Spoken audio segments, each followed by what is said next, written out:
Fortunately, the investment business is a business where knowledge accumulates.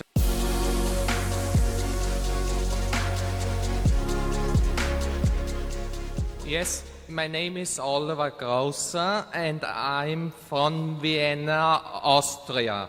My question has two parts. Also the first part is, how do you get a few excellent investment ideas to be so successful? Do you read any special newspapers or industry magazines? Or do you visit the headquarters or any subsidiaries of companies?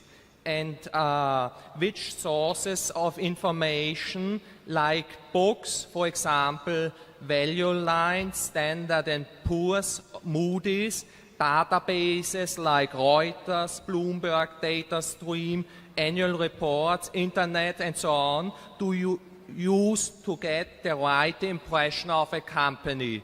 And the second part, if you think that a company like the Washington Post, Geico, or Gillette has a very competitive product, what are the steps before you ultimately decide to invest in the company? Which publications do you read to get the best knowledge of the product? And how important is the balance sheet and profit and loss account statement of the company? Thank you very much. Thank you. The answer to the first part is sort of, and maybe the second part is sort of all of the above. I mean, we read a lot, and we read daily publications, we read weekly or monthly periodicals, we read annual reports, we read 10Ks, we read 10Qs.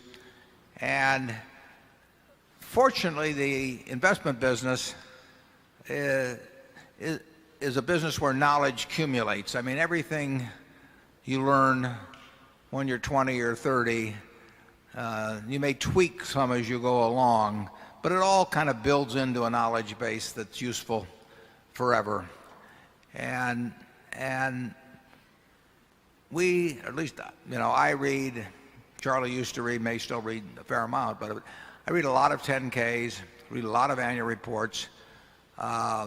40 or 50 years ago, I did a lot of talking to managements. I used to go out and take a trip every now and then and really drop in on maybe 15 or 20 companies. I haven't done that for a long, long time.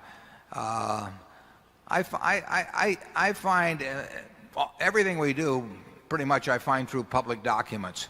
When I made an offer for Clayton Homes, I'd never visited the business. I'd never met the people. I'd done it over the phone. I'd read Jim Clayton's book. I looked at the 10Ks. I knew every company in the industry. I look at competitors.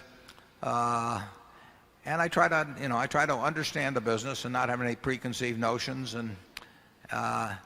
And there is adequate information out there to evaluate a great many businesses. We do not find it particularly helpful to talk to managements. Managements frequently want to come to Omaha and talk to me, and they usually have a variety of reasons that they say they want to talk to me, but what they're really hoping is we get interested in their stock. That never works. Managements are not the best reporting. In most cases, the figures tell us more than a management does. So we do not spend any real amount of time talking to management. When we buy a business, we look at the record to determine what the management's like, and then we want to size them up personally, as I said earlier, whether they will keep working. But we don't give a hoot about anybody's projections. We don't even want to hear about them in terms of what they're going to do in the future. We've never found any value in anything like that. But just a general business knowledge, what we've seen work, what we've seen has not worked. There's a lot you absorb over time. Charlie?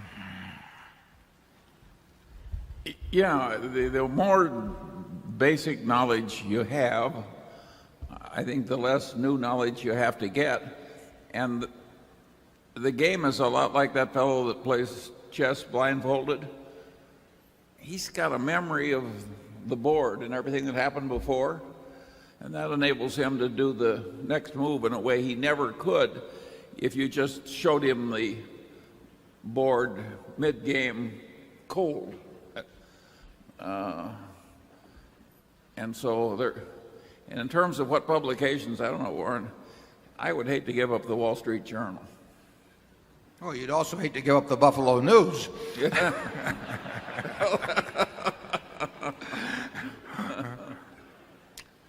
But you could, well, you want to read lots of financial material as it comes along. And actually, the New York Times has a far better business section than they had 25 years ago.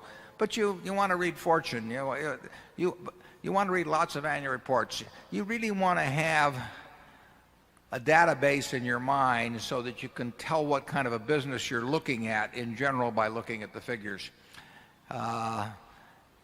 It's far overrated. We never look at any analyst reports. I mean, I don't think if I read one, it was because the funny papers weren't available. It just isn't. I mean, I don't understand why people do it. But there's a lot of data out there, and the beauty of it is, it's really what makes the investment game great, is you don't have to be right on everything. You don't have to be right on 20% of the companies in the world, or 10% of the companies in the world, or 5%. You only have to get one good idea every year or two. So it's not something, when I used to be very interested in horse handicapping, and the old story was, and I hope Bob Dwyer is still here, that you can beat a race, but you can't beat the races. And you can come up with a very profitable decision on a single company. I would hate to be measured if somebody gave me all 500 stocks in the S&P and I had to make some prediction about how they would behave relative to the market over the next couple of years. I don't know how I would do, but maybe I can find one in there where I think I'm 9 in 10, 90% in being right. It's an enormous advantage in stocks. You only have to be right on a very, very few things in your lifetime, as long as you never make any big mistakes. What's interesting is that at least 90% of the professional investment management operations don't think the way we do at all. They just think if they hire enough people, they can be better at determining whether Pfizer or Merck is going to do better over the next 20 years, and they can do that stock by stock all through the 500 and have wide diversification, and at the end of 10 years they'll be way ahead of other people, and of course they won't. Very few people have this idea of searching for just a few opportunities. Yeah, you wait for the fat pitch. Ted Williams wrote about that in a book called The Science of Hitting. He said the most important thing in being a good hitter, is to wait for the pitch in the sweet spot, basically. I've always said that the way to get a reputation for being a good businessman is to buy a good business.